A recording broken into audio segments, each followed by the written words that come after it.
एक दिन एक बड़ा मुर्गा गांव में घुस आता है। बहादुर किसान उसे रस्सी से पकड़ लेता है और उस पर बैठकर पूरे गांव में घूमता है। वह मुर्गे को ढेर सारे फल खिलाता है और उसके साथ खेलता है।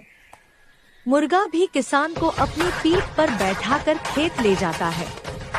एक दिन मुर्गे के पेट में दर्द होता है। किसान दुखी हो जाता है, लेकिन तभी मुर्गा एक बड़ा सोने का अंडा देता है।